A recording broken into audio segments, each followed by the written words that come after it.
Baik, assalamualaikum warahmatullahi wabarakatuh. Waalaikumsalam warahmatullahi wabarakatuh. Yang saya hormati Bapak Kepala SD Negeri Sidomulyo dan yang saya hormati Bapak Ibu Guru yang dapat meluangkan waktunya dan berkenan mengikuti desiminasi dalam hal pemahaman dan penerapan pengalaman budaya positif. Pertama-tama, marilah kita haturkan puja beserta puji syukur karena pada pagi menjelang siang hari ini kita masih diberi kesempatan untuk berkumpul dalam keadaan sehat walafiat.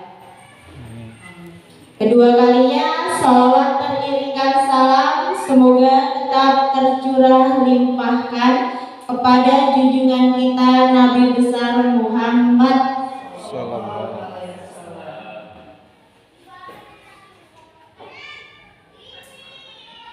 Selamat datang para guru hebat. Mari belajar bersama, berkolaborasi, saling mendukung demi mewujudkan disiplin positif di sekolah kita, yakni di SD Negeri 1 Sidomulyo.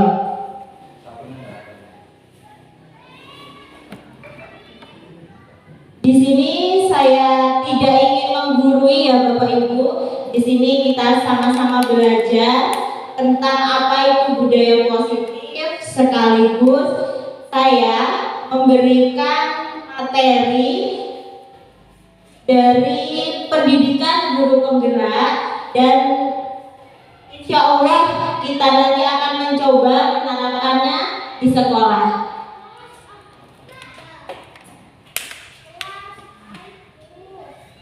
Baik Bapak Ibu, kita memasuki materi budaya positif.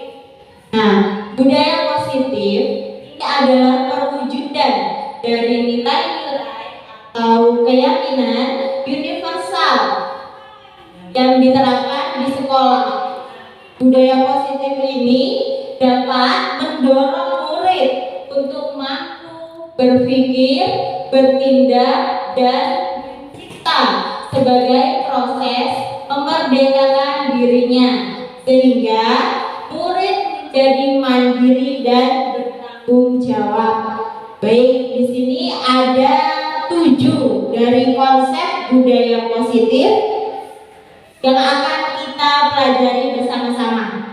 Yang pertama, kita akan belajar tentang perubahan paradigma belajar.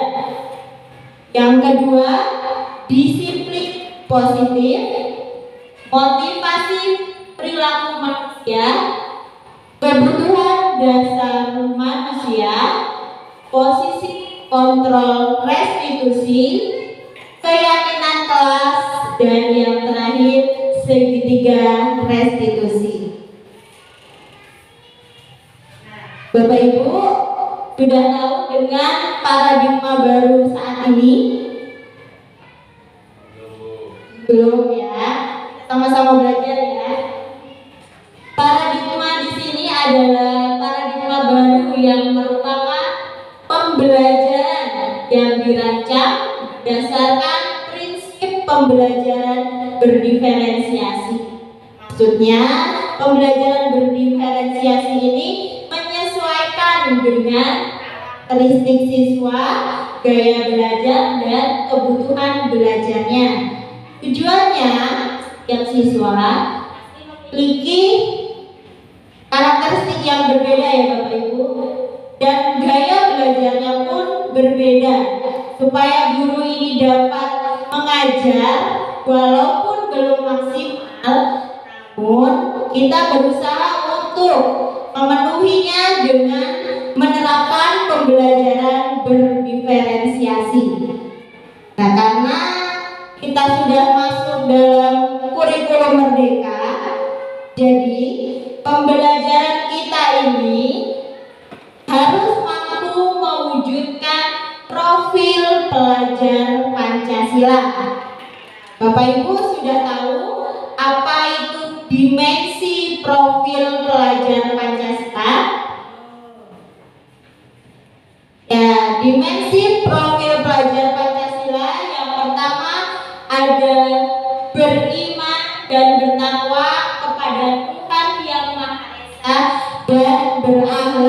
mulia. Berkebinekaan global, gotong royong, mandiri, kreatif, dan bernalar kritis.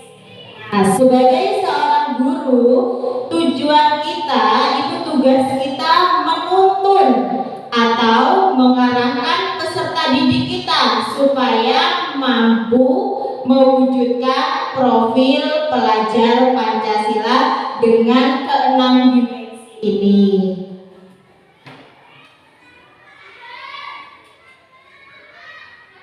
Nah, yang kedua, kita belajar tentang disiplin positif. Mungkin selama ini di sekolah kita sudah kita terapkan ya Bapak Ibu, disiplin positif.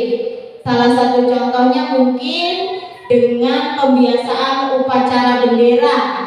Berarti di situ setiap hari Senin kita, Bapak Ibu guru dan murid melaksanakan upacara bendera dan datang tepat waktu. Itu salah satu contoh dari disiplin positif. Nah, pengertiannya di sini, disiplin adalah pembiasaan hal yang baik yang mencakup sikap atau perilaku maupun tutur kata oleh seluruh warga sekolah, terutama bagi murid agar dapat berkembang menjadi pribadi yang kritis, mandiri, dan bertanggung jawab. Selain dari Bapak Ibu guru ini menerapkan disiplin positif, di sini juga diterapkan supaya siswa yang sudah melakukan disiplin positif mereka dapat mandiri, kritis, dan mereka pun mampu bertanggung jawab. Lalu, apa yang dilakukan seorang pendidik atau apa yang harus kita lakukan? Nah, di sini seorang pendidik itu tujuan kita adalah menciptakan peserta didik yang memiliki disiplin diri sehingga mereka mampu berperilaku dengan mengacu pada nilai-nilai kebajikan ya.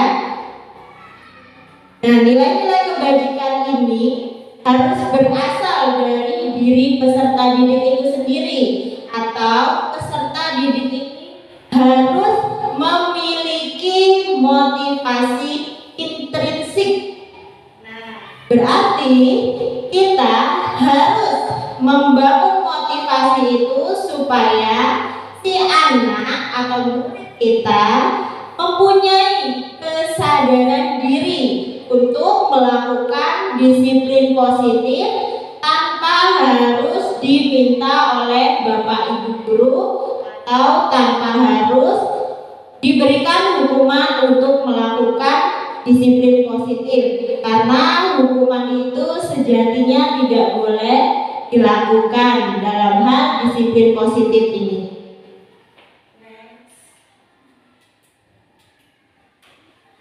Nah, ada dua motivasi dari perilaku manusia. Ini kita fokus pada peserta didik. Ada dua motivasi. Yang pertama itu ada motivasi ekstrinsik dan motivasi intrinsik ya. Jadi kalau motivasi intrinsik di sini Bapak Ibu guru sudah lebih paham ya. Motivasi ekstrinsik berarti motivasi yang berasal dari luar. Nah, sedangkan yang intrinsik berasal dari dalam atau dari kesadaran diri kita. Ya, di sini motivasi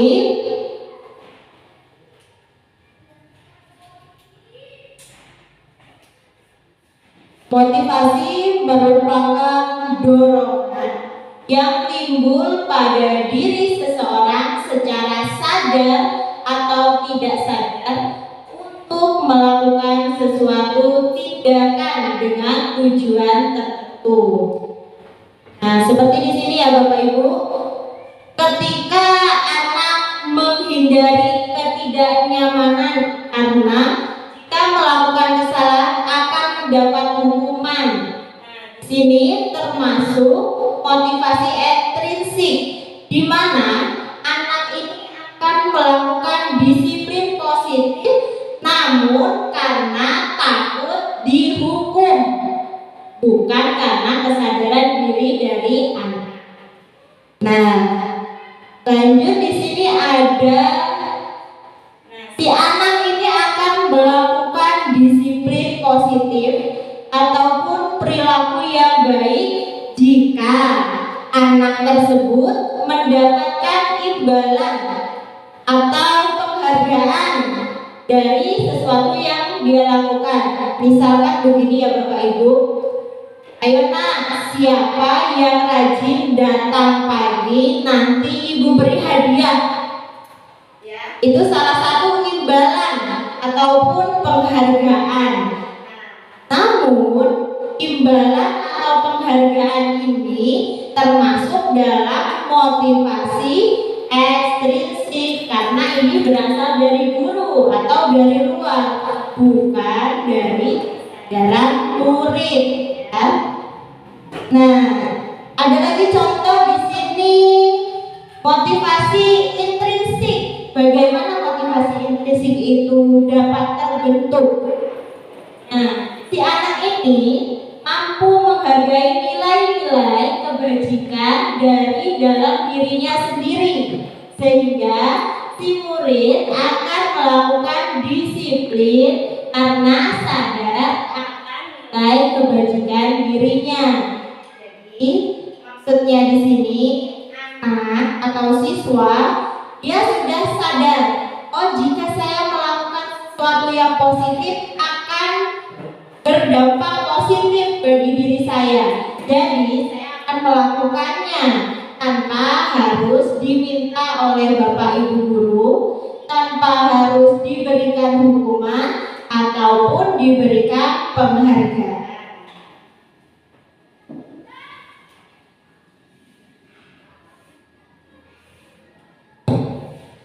Nah, di sini ya Bapak Ibu kita lihat bersama. Motivasi perilaku manusia itu karena adanya hukuman, karena adanya konsekuensi, dan karena adanya restitusi. Baik, kita bahas satu-satu ya. Hukuman ini sifatnya tidak terencana atau tiba-tiba. Misalkan si anak melakukan kesalahan, sebelumnya kita belum merencanakan apa yang akan kita lakukan terhadap anak itu, lalu kita mengambil keputusan, nah kamu sudah melakukan kesalahan, kamu harus memperbaikinya dengan cara membersihkan kelas. Nah, itu salah satu contoh hukuman. Dan di sini murid ini tidak tahu apa yang akan terjadi. Hukuman juga bersifat satu arah. Dan hukuman ini bisa berupa hukuman fisik atau psikis. Lalu apa itu konsekuensi? Konsekuensi itu seperti kita sudah memberikan kesepakatan terhadap anak. Baik nak, jika ada yang terlambat, berarti konsekuensinya apa? Anak sudah tahu jika dia terlambat maka dia akan mendapat konsekuensi.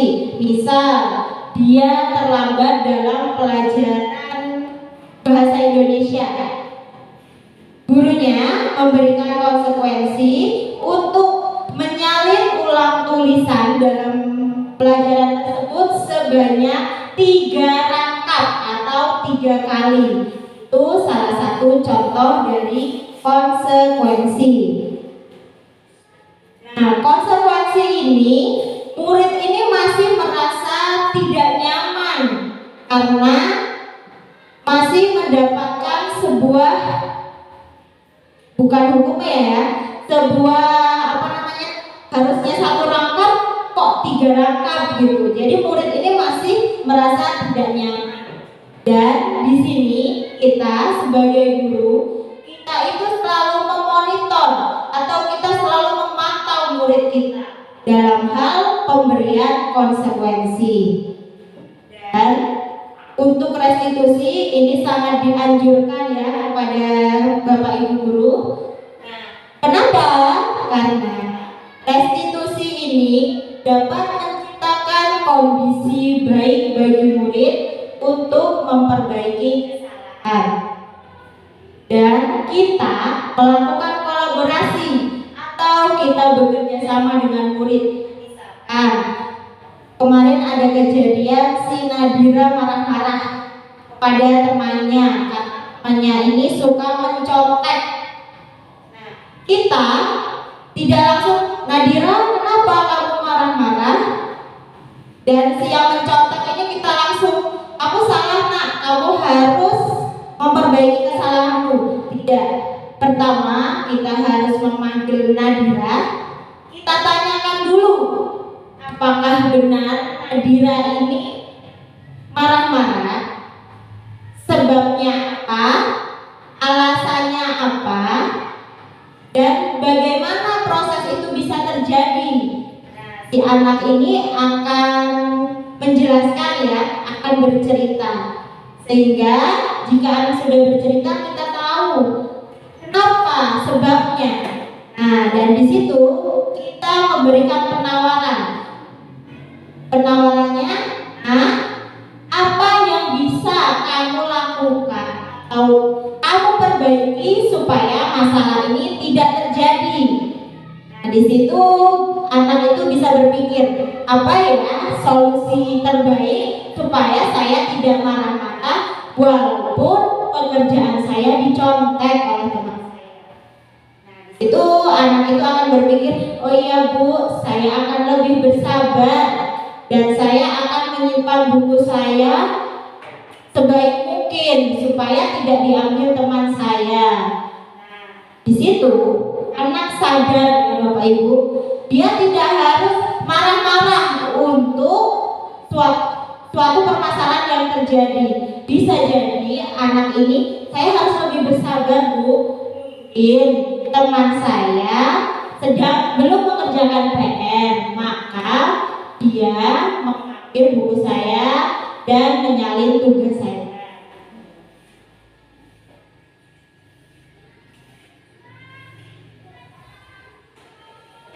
Di sini ada contoh-contoh ya Bapak Ibu. Contoh dari hukuman seperti yang sudah saya jelaskan tadi.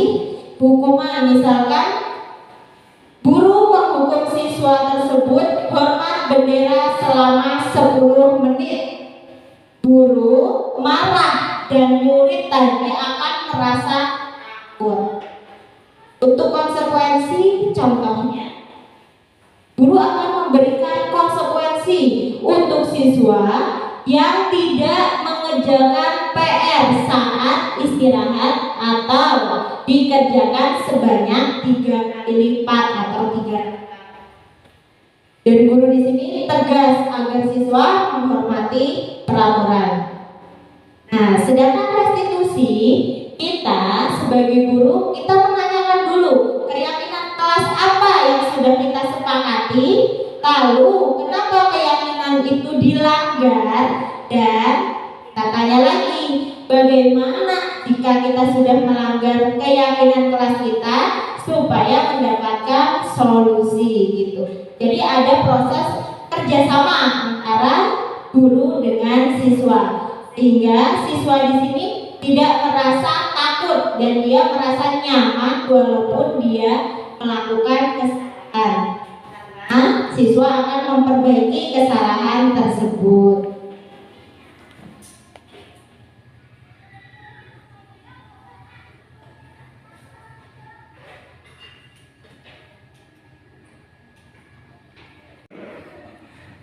Siap, Bu.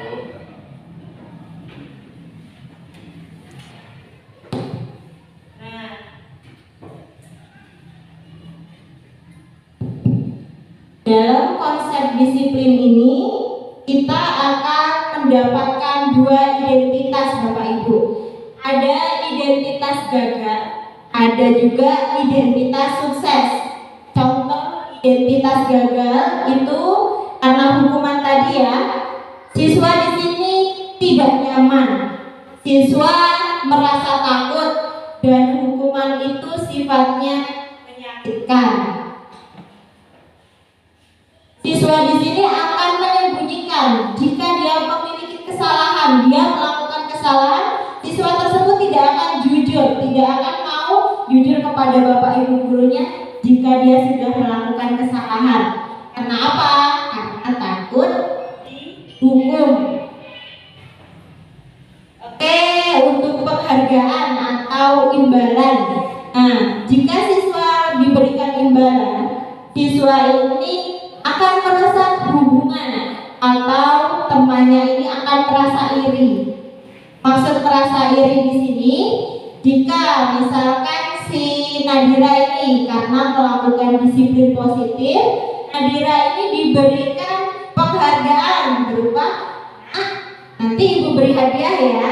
Misal kita berikan 1 buah atau 2 buah permen saja.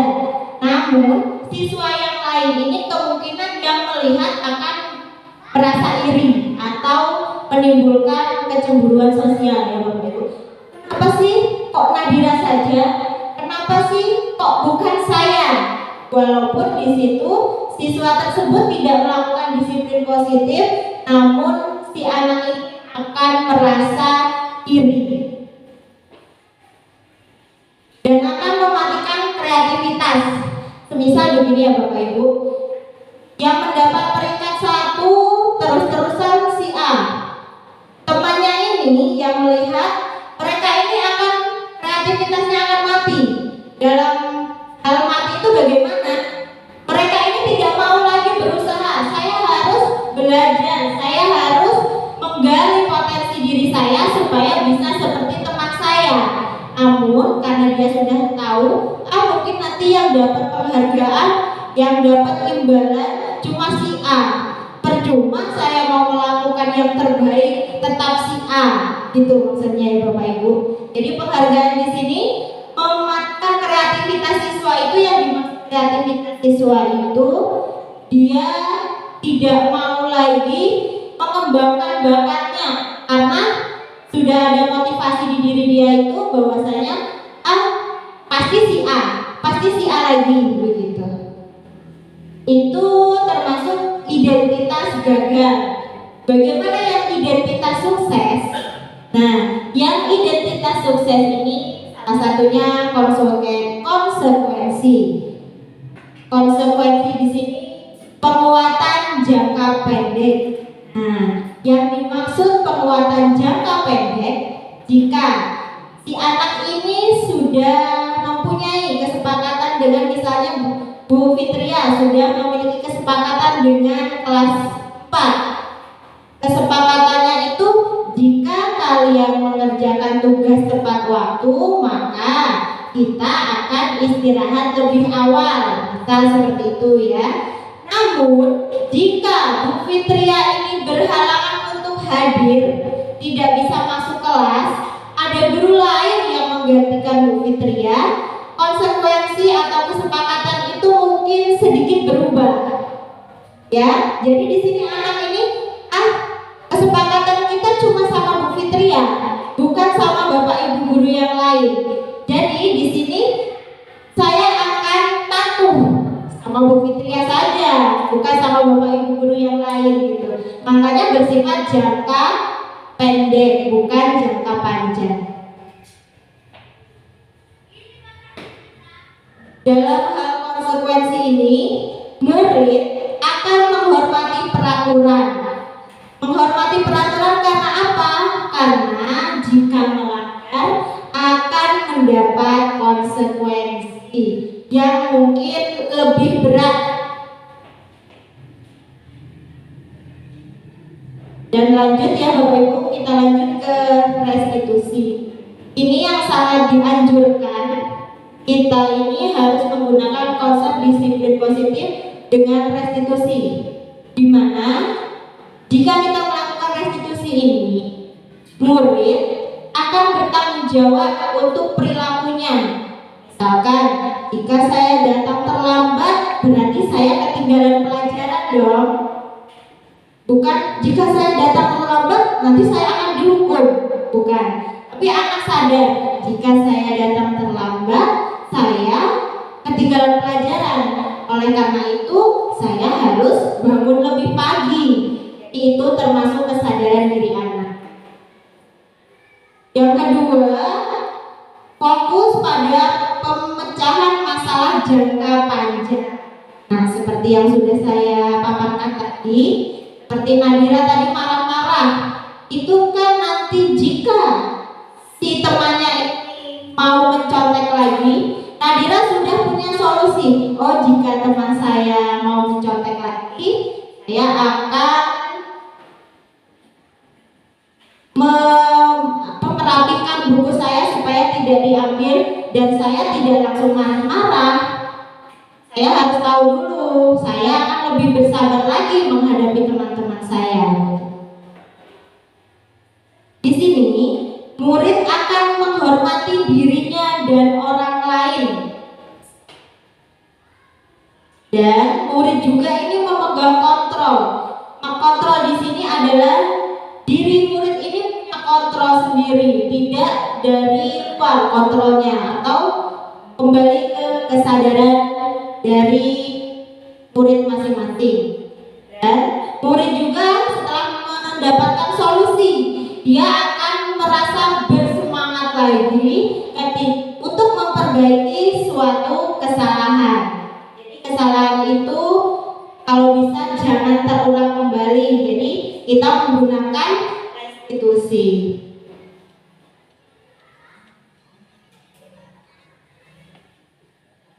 Nah, Bapak Ibu, kita masuk ke kebutuhan dasar manusia. Manusia ini mempunyai 5 kebutuhan dasar. Sebelum masuk ke 5 kebutuhan dasar manusia, kita baca dulu pengertiannya. Kebutuhan dasar manusia merupakan sesuatu yang kita lakukan untuk mendapatkan apa yang kita inginkan. Seluruh tindakan yang kita lakukan memiliki tujuan. Semua usaha terbaik kita lakukan agar kebutuhan dasar kita terpenuhi. Dalam pendidikan, seorang guru ingin menjadi guru yang profesional. Bagaimana cara kita menjadi guru yang profesional? Nah, di sini termasuk kebutuhan dasar kita. Kita dengan profesi seorang pendidik, kita mempunyai kebutuhan dasar. Salah satunya yang harus kita capai adalah menjadi guru yang profesional. Caranya bagaimana? Caranya dengan mengembangkan kompetensi, menggali potensi, dan mengikuti beberapa pelatihan untuk pengembangan kompetensi kita sebagai seorang pendidik. Nah, ini Bu adalah 5 kebutuhan dasar manusia. Yang pertama itu bertahan hidup. Ini berhubungan dengan sandang, papan, dan papan ya, untuk bertahan hidup. Karena menginginkan kasih sayang dan rasa diterima. Karena penguasaan, karena kebebasan, dan karena senang. Nah, jika karena bertahan hidup di sini berarti selain manusia itu bekerja, dia juga kebutuhan dasar dia itu adalah bertahan hidup. Dia bekerja agar kebutuhan dasar bertahan hidup ini tercapai. Yang kedua, rasa kasih sayang dan diterima. Nah, di sini kita sebagai makhluk sosial, manusia, dalam hal sebagai seorang guru ataupun saat kita di kelas, murid ataupun kita itu akan menginginkan kasih sayang dan rasa diterima di suatu tempat, bisa di kelas ataupun lingkungan masing-masing. Penguasaan. Nah, di sini terkadang manusia ini membutuhkan 5 kebutuhan dasar penguasaan, di mana dalam diri kita ada motivasi atau ada dorongan bahwasanya saya bisa, saya lebih bisa, saya belum bisa, tapi saya akan berusaha supaya lebih bisa, ataupun saya akan berusaha supaya saya bisa. Kebebasan. Kebebasan di sini, misalkan kita saat mengajar ya Bapak Ibu, di kelas itu anak itu bosan belajar di kelas. Bisa si anak ini melakukan suatu masalah atau dia bikin masalah supaya nanti dia bisa belajar di luar, walaupun toh itu berupa suatu konsekuensi. Jadi kita itu diberikan kebebasan. Kebebasan di sini dalam kurikulum Merdeka, kita harus memerdekakan siswa. Nah, memerdekakan siswa itu bukan berarti si anak ini nggak harus belajar sesuka hati anak saja, bukan. Tapi merdeka di sini kita memberikan kebebasan kepada siswa. Kebebasan seperti apa? Misalkan, Bu, saya tidak bisa memahami materi dengan audio. Kita bisa pakai audio, kita bisa pakai visual. Ataupun jika anak ini terkendala dengan visualnya, kita bisa menggunakan audio sebagai media atau cara kita supaya anak ini mau dan tertarik pada pembelajaran kita, sehingga akan meningkatkan hasil belajar. Walaupun hasil belajar siswa itu mungkin tidak sama ya Bapak Ibu, ada yang dia hasil belajarnya lebih rendah, ada yang sedang, ada yang tinggi. Maka dari itu tadi sudah saya jabarkan, sekarang itu kita harus menggunakan pembelajaran berdiferensiasi. Jadi tidak hanya mentok pada satu, misalkan tujuan pembelajarannya anak mengetahui sistem pencernaan manusia dengan baik. Kita bisa menggunakan media gambar, bisa juga menggunakan video, bisa juga dengan artikel. Nah, tergantung kebutuhan belajar siswa. Kalau siswanya sudah paham atau kemampuannya sudah di atas rata-rata, kita bisa langsung menggunakan artikel. Tapi kalau siswa itu kemampuannya masih rendah, kita bisa menggunakan seperti video, apalagi untuk anak kelas rendah ya Ibu. Kalau kita pakai video, anak itu kan untuk literasi itu kelas rendah itu sangat rendah ya. Dia kalau melihat video, dia langsung tahu maksud dari video itu.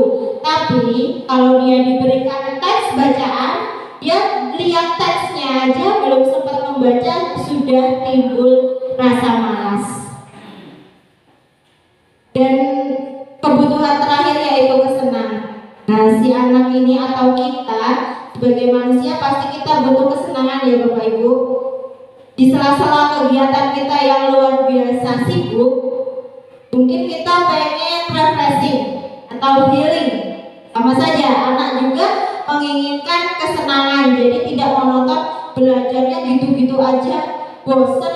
Apalagi matematika, suruh ngitung, saya pusing gitu. Namun jika kita menjadi tahu kebutuhan dasar anak, walaupun kita mengajar matematika, kita bisa menggunakan metode yang bervariasi, media yang sesuai dengan kebutuhan belajar, supaya anak ini tidak jenuh dan pembelajaran itu sifatnya si anak itu lebih aktif atau pembelajaran berpusat kepada siswa, sehingga kita sebagai guru ini hanya menuntun, memfasilitasi supaya kegiatan belajar mengajar itu mencapai tujuan pembelajaran.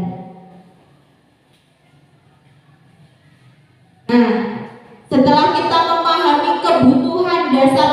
manusia, kita juga sebagai seorang guru, kita menduduki ada 5 posisi kontrol guru. Ada sebagai penghukum, pembuat rasa bersalah, teman, manajer, pemantau. Kita bahas satu-satu ya Bapak Ibu. Nah, penghukum di sini guru yang menduduki posisi kontrol sebagai penghukum. Di sini hukumannya bisa berupa hukuman fisik maupun verbal. Orang-orang yang menjalankan posisi penghukum senantiasa mengatakan bahwa sekolah memerlukan sistem atau alat yang lebih menekan murid-murid lebih dalam lagi. Biasanya guru yang menerapkan posisi kontrol penghukum akan berkata, patuhi aturan saya, atau awas, kamu selalu saja salah, selalu, pasti selalu yang terakhir selesai. Nah, kata-kata seperti ini sudah termasuk dalam posisi kontrol sebagai penghukum. Walaupun hanya menggunakan kata-kata ya Bapak Ibu, tidak berupa hukuman fisik.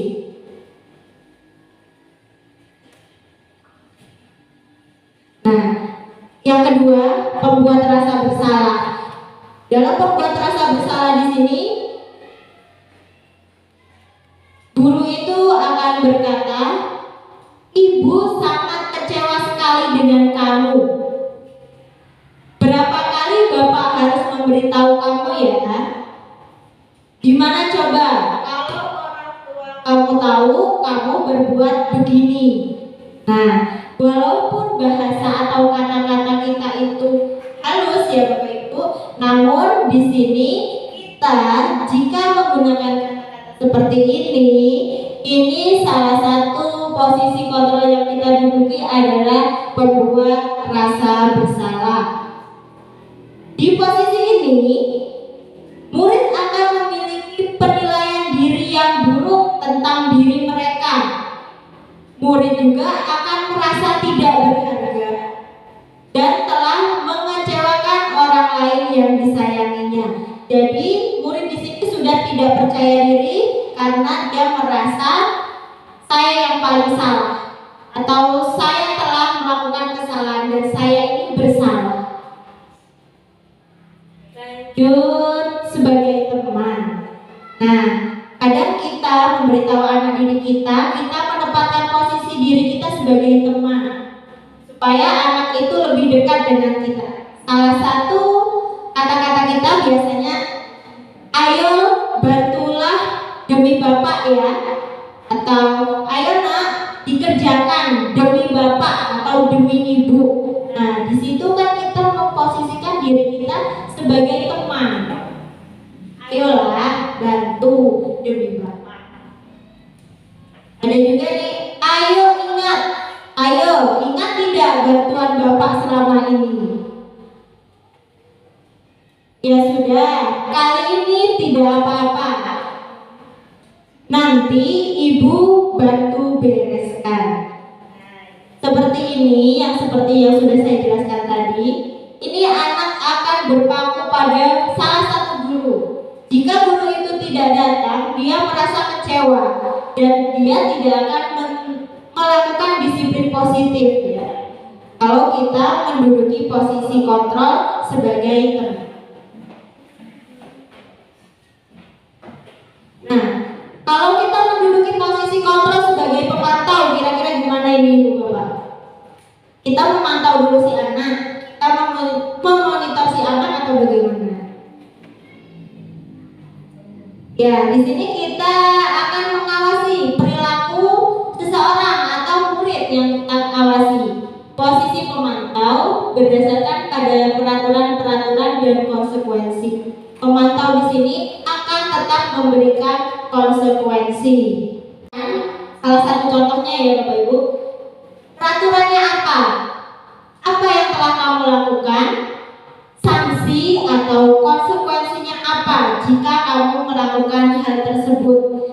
Jadi di sini kita memantau dulu anak ini melakukan kesalahan apa, dan kita tanyakan apa kesalahannya. Lalu sanksi apa jika kamu melakukan kesalahan? Itu kalau kita menduduki posisi kontrol sebagai pemantau. Dan yang terakhir yang sangat dianjurkan, kita itu harus menduduki posisi kontrol sebagai manajer. Tidak hanya di sebuah perusahaan ya Bapak Ibu, di sekolah juga kita sebagai guru bisa menduduki posisi kontrol sebagai manajer. Nah, sebagai manajer kita pakai yang namanya restitusi tadi. Nah, di sini posisi di sini guru berbuat sesuatu bersama dengan murid dan mempersilahkan murid untuk mempertanggungjawabkan atas perilakunya, mendukung murid agar dapat menemukan solusi dari permasalahannya sendiri. Misalkan kita tanya sama murid, apa yang kita yakini? Kembali ke keyakinan kelas. Mungkin setiap kelas mempunyai keyakinan yang sudah disepakati antara guru dan siswa. Apakah yang kamu yakini? Jika kamu meyakininya, apakah kamu bersedia untuk memperbaikinya? Jadi di sini ada diskusi, kita tawarkan. Jika anak sudah melakukan kesalahan, bersediakah dia untuk memperbaiki kesalahannya? Itu nanti akan ketemu solusinya ya Bapak Ibu. Oh iya, jika saya melakukan kesalahan, misalkan saya memukul teman, bukan konsekuensi yang dicari di sini, solusi bagaimana supaya ketika nanti ada teman yang menjahili saya tidak langsung memukul. Begitu. Itu kalau kita menduduki posisi sebagai manajer. Namun sangat dianjurkan kepada Bapak Ibu guru semua, kita menggunakan restitusi dengan posisi kontrol sebagai manajer supaya anak ini tidak dihantui dengan rasa bersalah, dan di sini juga akan mendapatkan solusi dari sebuah permasalahan sehingga permasalahan tersebut tidak akan terulang kembali.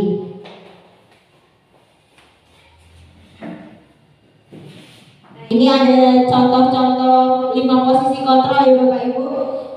Bisa kita lihat di sini. Di sini ada sebuah kasus murid tidak dapat mengerjakan tugas yang diberikan guru.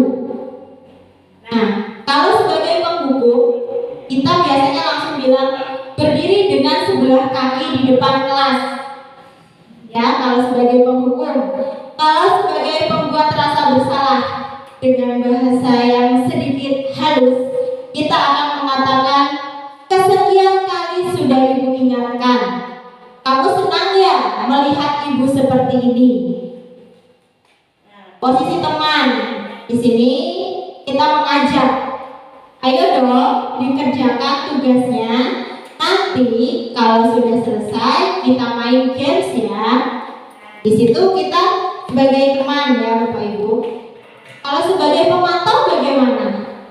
Nah, kalau sebagai pemantau, kita biasanya mengatakan kamu sudah melakukan kesalahan dan sudah mengetahui konsekuensinya. Sekarang selesaikan dan segera kumpulkan.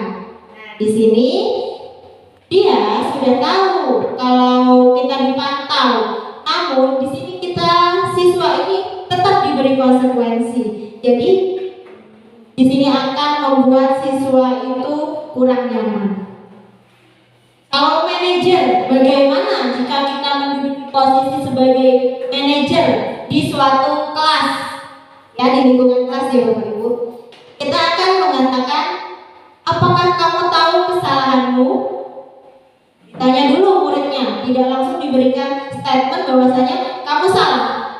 Kita tanya dulu ke anak, kamu tahu apa kesalahanmu? Setelah ditanya kesalahannya apa, anak itu akan bercerita ya Bapak Ibu. Setelah itu kita tekankan lagi, keyakinan apa yang telah kamu langgar? Nah, keyakinan kelas yang sudah kita sepakati tadi, apa keyakinan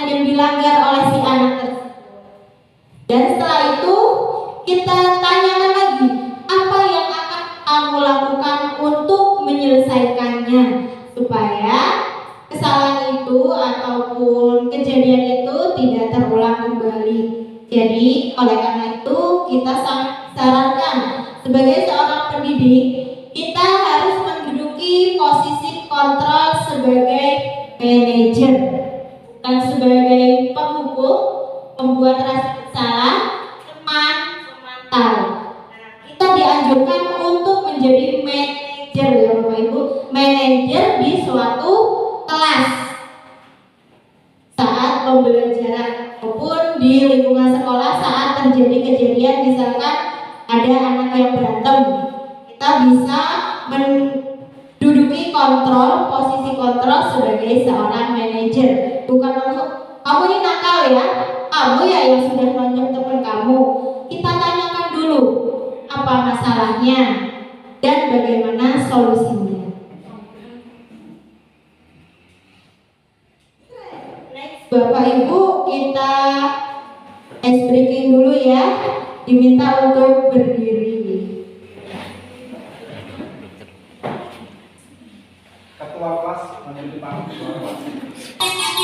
Tangan diputar-putar bergetar-getar, tangan diputar-putar berpegang lagu, tangan diputar-putar berpegang lagu, digoyang-goyang, digoyang-goyang, digoyang-goyang, tangan diputar-putar bergetar-getar. Tangan diputar-putar berpegang lagu, tangan diputar-putar berpegang lagu, digoyang-goyang, digoyang-goyang, digoyang-goyang, diputar-putar, diputar ke atas, diputar-putar, diputar ke bawah, diputar-putar, diputar ke kanan, diputar-putar, diputar ke kiri.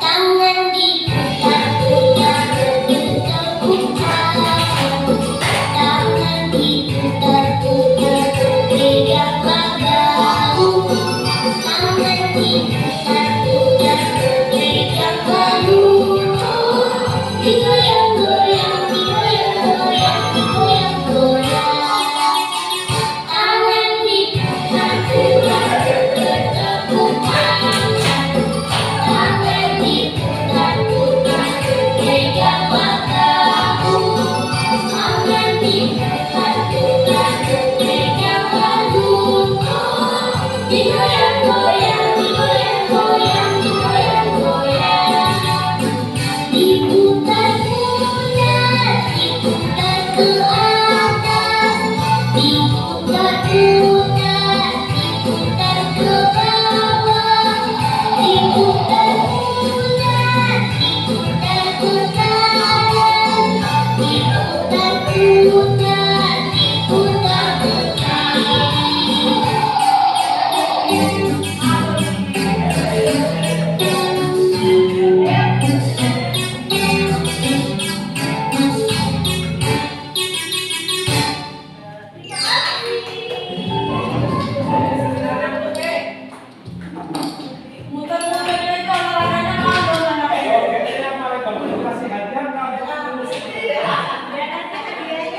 Menyusul ya.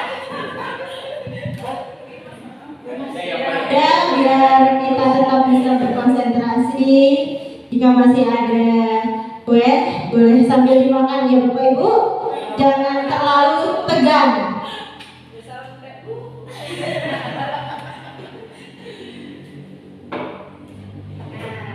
Kalau sudah sambil Bapak Ibu duduk, saya coba bertanya.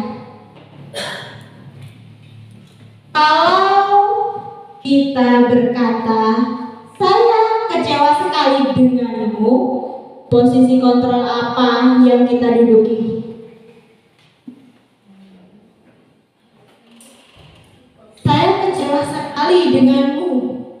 Ketika kita mengatakan itu ke anak, apa posisi kontrol kita? Tadi ada teman, penghukum, pemantau, pembuat rasa bersalah, dan manajer. Kalau kita bilang saya kecewa sekali denganmu, berarti si anak ini akan merasa bersalah atau kecewa. Jadi posisi kontrol kita adalah pembuat rasa bersalah. Nah, jika kita berkata kamu tidak pernah benar melakukannya, sekarang keliling lapangan 3 kali. Penghukum, oke, terima kasih Bapak Ibu.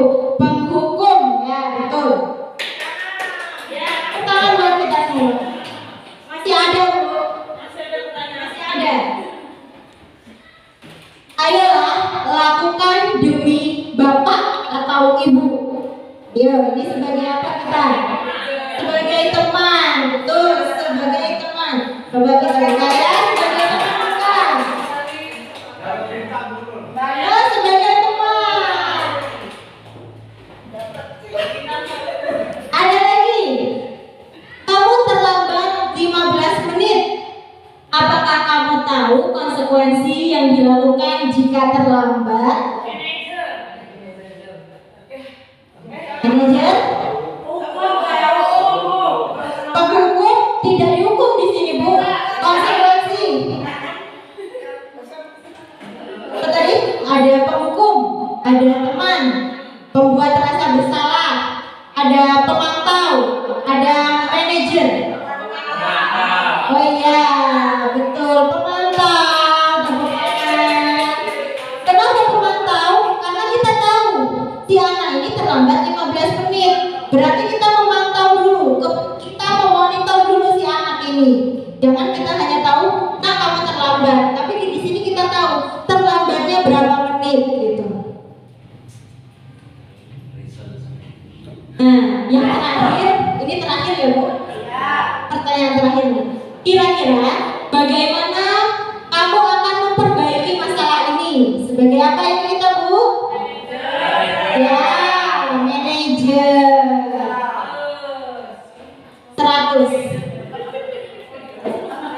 Lanjut.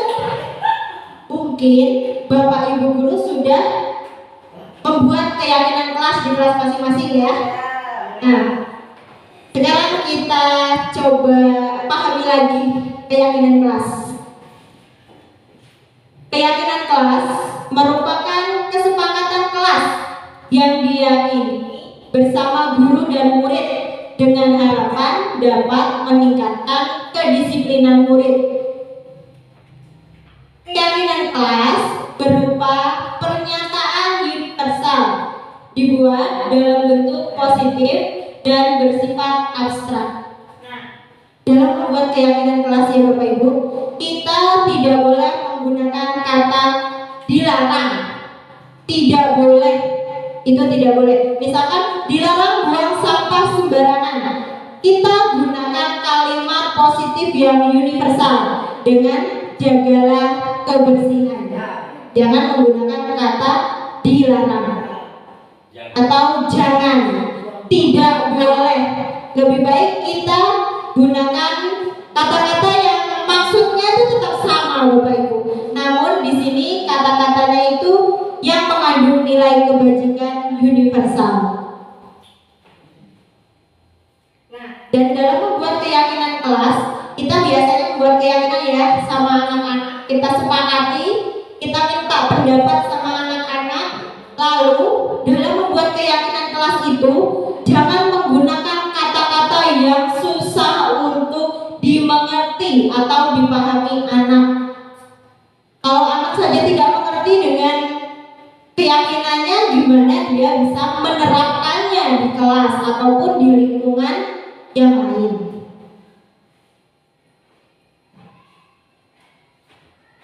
Di sini yang membuat keyakinan kelas siapa? Kalau keyakinan kelas berarti seluruh warga kelas, termasuk Bapak Ibu guru dan siswanya. Siswa diberikan kesempatan untuk memberikan pendapat. Kira-kira apa saja yang nanti yang mau kita buat kesepakatan keyakinan kelas, jadi kita minta pendapat si anak. Jangan kita langsung bilang, nah keyakinan kelas kita datang tepat waktu, tapi anak ini tadi tidak diberikan kesempatan untuk mengeluarkan pendapatnya. Kalau kita langsung bilang datang tepat waktu tanpa meminta pendapat, itu namanya sifatnya satu arah dan yang menentukannya adalah guru. Sedangkan siswa ini hanya mengikuti, itu namanya peraturan, bukan keyakinan. Nah, setelah kita buat keyakinan itu tadi dengan bahasa yang positif, dengan kata-kata yang baik, tidak menggunakan kata jangan, tidak boleh. Lalu kita sepakati keyakinan kelas itu, misalkan kita minta tanda tangan sama anak, berarti bukti bahwasanya anak itu menyepakati. Dan setelah itu apa? Kita terapkan. Yang menerapkan siapa? Anak saja atau gurunya juga? Semua. Ya, semua warga kelas, karena di sini keyakinan kelas. Kalau keyakinan sekolah berarti semua warga sekolah. Nah, kemarin saya sudah membuat keyakinan kelas 3B. Di sini salah satunya ada datang tepat waktu, menjaga kebersihan lingkungan kelas, saling menghormati dan menghargai guru maupun teman, berpakaian rapi, membawa alat tulis, dan mengerjakan tugas tepat waktu. Nah, kenapa saya membuat kesepakatan ini atau keyakinan ini? Ini berdasarkan pendapat anak-anak, bukan dari keinginan gurunya. Kalau keinginan gurunya ya kita tinggal buat aja, kita print, kita kasih tahu anak-anak, bukan keyakinan, bukan kesepakatan, tapi peraturan atau tata tertib.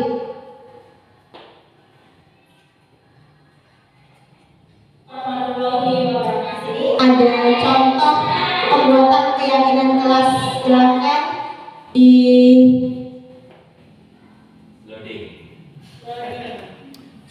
Silakan di loading. Ya. Wait.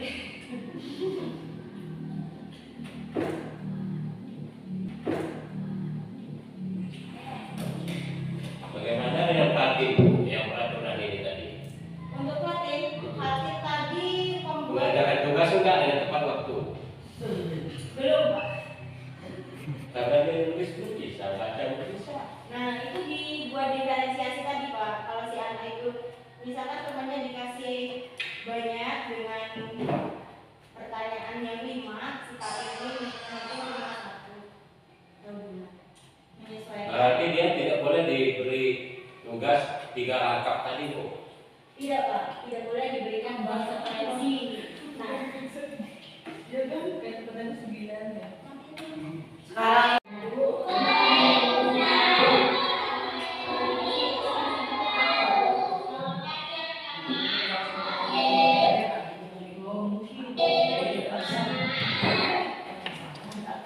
sekarang di kelas masing-masing. Kalaupun belum, nanti kita coba ya Bapak Ibu, kita mulai dari hal-hal terkecil yang ada pepatah, sedikit-sedikit lama-lama akan menjadi bukit. Tidak perlu langsung banyak, tapi dimulai dari hal-hal terkecil terlebih dahulu. Sudah masuk ke pemaparan terakhir dari saya, yaitu segitiga restitusi. Segitiga restitusi adalah suatu proses dialog yang dijalankan guru atau orang tua untuk menghasilkan murid yang mandiri dan bertanggung jawab. Segitiga restitusi membantu murid agar memiliki tujuan, disiplin positif, dan memperbaiki diri dari kesalahan. Restitusi bukan untuk menebus kesalahan, namun pembelajaran dari kesalahan untuk memperbaiki diri supaya lebih baik lagi. Jadi tidak bisa menebus kesalahan, namun berusaha memperbaiki diri supaya lebih baik lagi. Ada 3 tahap dalam segitiga restitusi. Yang pertama, menstabilkan identitas, lalu memvalidasi tindakan yang salah, dan menanyakan keyakinan.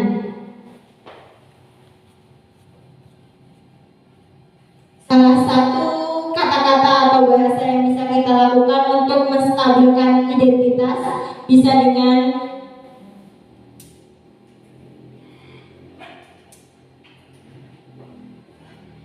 berbuat salah itu manusiawi. Tidak ada manusia yang sempurna. Bapak atau ibu juga pernah melakukan kesalahan yang sama atau seperti itu. Dan bapak atau ibu tidak tertarik siapa yang salah, tidak mencari siapa penyebab masalah ini. Namun yang dicari adalah solusi dalam masalah ini. Dan di sini kita juga bisa mengatakan kamu berhak merasa begitu.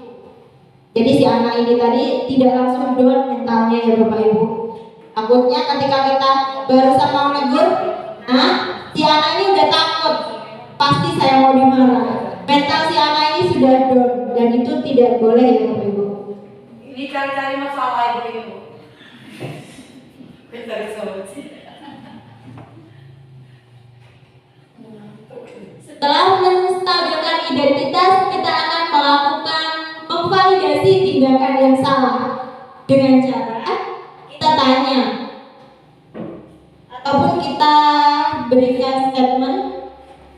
Kamu pasti punya alasan mengapa melakukan itu. Kita tanya, apa alasanmu? Kok bisa melakukan hal yang seperti itu? Padahal kamu bisa melakukan hal yang lebih buruk lagi dari ini. Namun kamu bisa mengendalikan diri, bisa seperti itu. Dan kita juga bisa mengatakan kamu patut bangga pada dirimu sendiri karena kamu telah melindungi sesuatu yang penting bagimu. Si anak ini dijahilin sama temennya, bercandanya kelewatan, temennya ini mau memukul, kok sampai mau kena ke daerah mata ya. Kan itu tidak boleh ya Bapak Ibu. Jadi si anak ini melindungi dirinya. Bisa jadi kita katakan dengan kamu patut bangga pada dirimu sendiri karena kamu telah melindungi sesuatu yang penting bagimu. Kita validasi dulu tindakannya. Setelah divalidasi, kita lakukan menanyakan keyakinan. Kembali ke keyakinan kelas tadi ya Bapak Ibu. Nah, di sini kita tanyakan keyakinan. Apa keyakinan kelas kita? Nilai apa saja yang sudah kita sepakati? Apa gambaran kelas yang kamu inginkan? Bisa juga kita katakan apa kesepakatan yang sudah kamu langgar? Ya, berhubungan dengan keyakinan. Si anak nanti bilang, keyakinan yang sudah saya langgar adalah seperti tadi ada Pak Zahar bilang, Fatin gimana Bu kalau mengerjakan tugas tidak tepat waktu? Nah, di situ kita bisa menggunakan menanyakan keyakinan. Kita tanyain Pak si Fatin ini, Fatin, kenapa kamu, apa masalahmu? Seperti itu. Setelah dia bilang, saya tidak mengerjakan tugas tepat waktu. Keyakinan kelas apa yang dilanggar? Yaitu tadi, keyakinan kelas tidak mengerjakan tugas tepat waktu. Nah, di situ kita tanyakan lagi Pak ke Fatin. Fatin, bagaimana? Apa solusinya supaya kamu bisa mengerjakan tugas tepat waktu? Jadi si Fatin ini nanti akan timbul kesadaran di dirinya. Oh, karena saya nulisnya lambat ya. Berarti si Fatin ini kalau dia sudah sadar motivasi intrinsik, dia akan belajar dengan sendirinya untuk menulis lebih cepat, walaupun tidak langsung cepat ya Bapak Ibu, karena semuanya berproses. Tidak langsung kita seperti mie instan, begitu seduh langsung bisa kita makan ya. Proses itu bertahap, tidak bisa instan.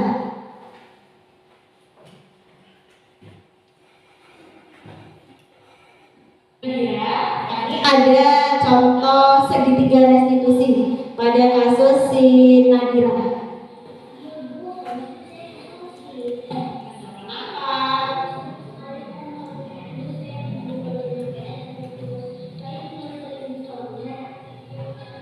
Oh begitu, wajarlah kalau kamu merasa kesalahan. Jika ibu di posisimu, pasti ibu juga merasakan hal yang sama. Lalu apa yang kamu lakukan pada Nia?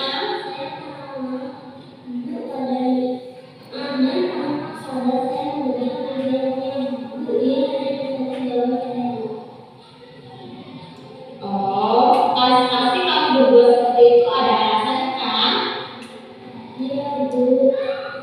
Alasannya apa?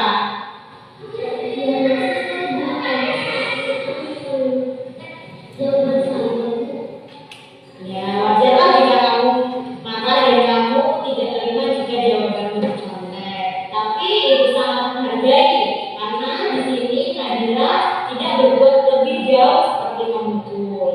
Oke, sekarang kita pikirkan apakah tindakan marah dan membuat meja itu sesuai dengan keyakinan kelas kita? Lalu keyakinan kelas apa yang sudah dilanggar? Nah, saling menghormati teman itu penting tidak? Oke, jika saling menghormati teman itu penting, maka apa yang akan Nadira lakukan jika hal itu terjadi kembali? Harus lebih sadar. Ya, dan kita juga harus menghormati teman kita. Nadira setelah apa lagi? Ya, Bapak Ibu, itu salah satu contoh dari segitiga restitusi. Semoga sesi belajar kita hari ini membawa manfaat sehingga dapat mewujudkan profil pelajar Pancasila. Salam Merdeka Belajar. Terima kasih Bapak Ibu. Saya akhiri, wabillahi taufiq wal hidayah. Wassalamualaikum warahmatullahi wabarakatuh. Waalaikumsalam warahmatullahi wabarakatuh. Terima kasih banyak Bapak Ibu.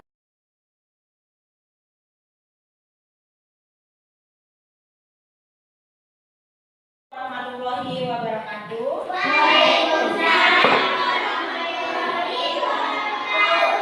Selamat pagi anak-anak. Masih semangat? Baik, hari ini kita akan membuat keyakinan kelas. Ada yang tahu keyakinan kelas itu apa? Oke, peraturan. Apa tadi? Tata tertib. Oke, keyakinan kelas itu seperti peraturan dan tata tertib. Namun, keyakinan kelas kali ini kita akan menuliskan suatu keyakinan untuk tata tertib di kelas kita yang nanti keyakinan kita ini akan kita sepakati bersama menjadi keyakinan kelas dan nanti akan diterapkan di kelas kita. Oke, contoh dari keyakinan kelas. Tadi ada yang bilang, apa Mbak Nadira tadi keyakinan kelasnya? Selain itu, yang ini, yang mau kita buat keyakinan kelas itu apa? Contohnya seperti jagalah kebersihan. Ya, memakai seragam dengan rapi. Terus ada lagi? Ya, buang sampah. Iya, berangkat tepat waktu dan masih banyak lagi ya keyakinannya, keyakinan kelas. Kita sekarang mau menentukan atau membuat keyakinan kelas. Sekarang Ibu mau bagikan dulu sticky note ini. Kalian nanti tulis apa keyakinan yang mau kalian tuliskan di sini, ya. Ibu bagikan dulu ya, nanti ditulis.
Ya, silakan diberi nama dan dituliskan keyakinan kelasnya apa. Nanti ditempel di depan ya. Ayo. Tulis dulu keyakinan kelasnya apa.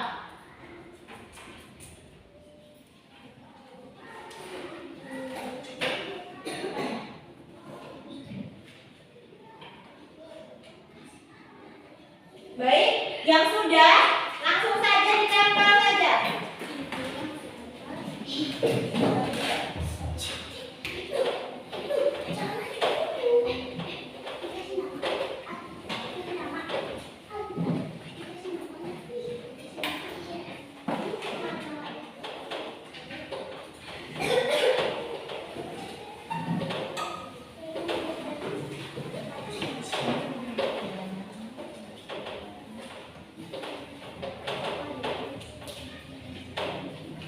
Silakan ditempel.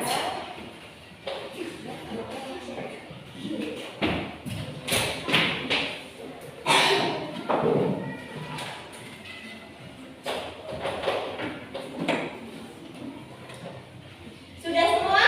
Sudah. Oke, di sini ada keyakinan kelas, Ibu bacain ya. Murid kita ada 15 ya yang masuk hari ini, jadi kita bikin keyakinan kelas. Ada memakai seragam dengan rapi, menghargai teman, datang pagi, patuh terhadap guru, datang tepat waktu dengan tadi, datang lebih pagi sama ya, Ibu pilih salah satu. Datang tepat waktu ketika piket, oke. Membawa alat tulis, menghormati teman, mengerjakan tugas, membuang sampah di tempatnya, menjaga kebersihan bersama.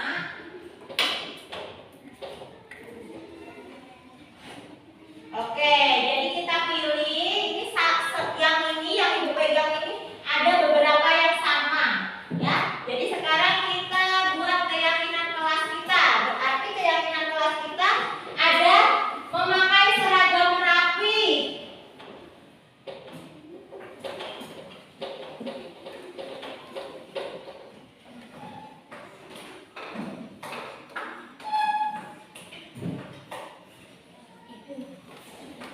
Menghargai teman sama piket kelas. Oke, sekarang kita buat ya kesepakatan kelas atau keyakinan kelas kita. Keyakinan kelas kita yang pertama ini di sini ada temannya mengatakan bahwasanya datang pagi, berarti kita buat menggunakan kalimat positif. Tidak boleh menggunakan kata jangan, dilarang, tidak. Itu tidak boleh dalam membuat keyakinan kelas. Jadi kita buat saja. Yang pertama berarti kalau datang pagi itu apa? Datang tepat. Oke, datang tepat waktu.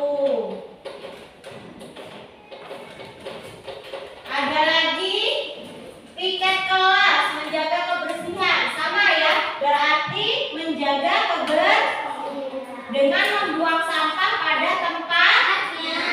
Kita pilih salah satu ya. Oke, ada lagi menghormati guru, menghargai teman, berarti menghormati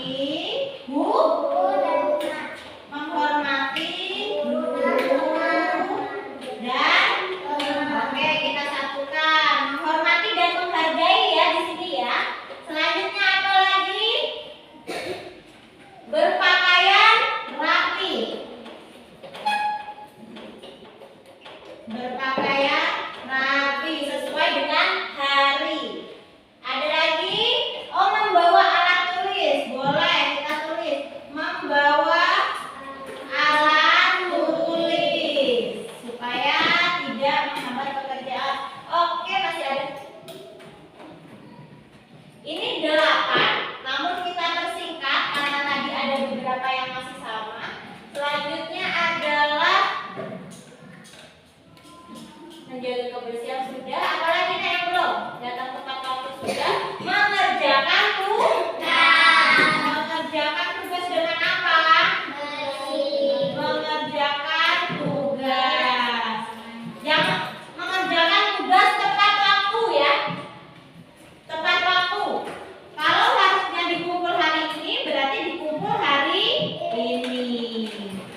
Ibu panggil satu-satu. Nadira.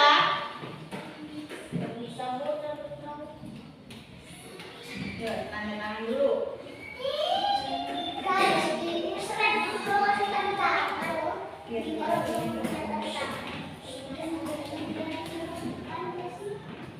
Ayla.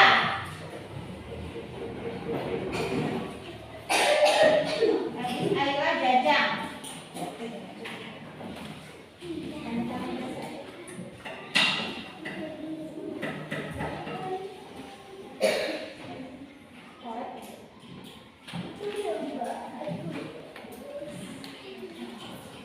Ayo, yang lain.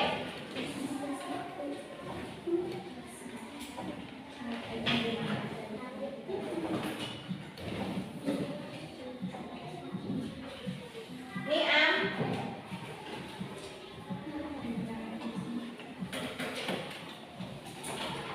Taufik.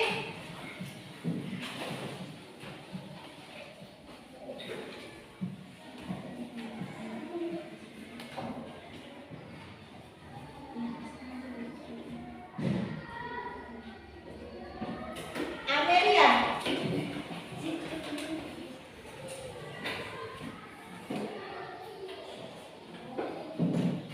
Aprilia.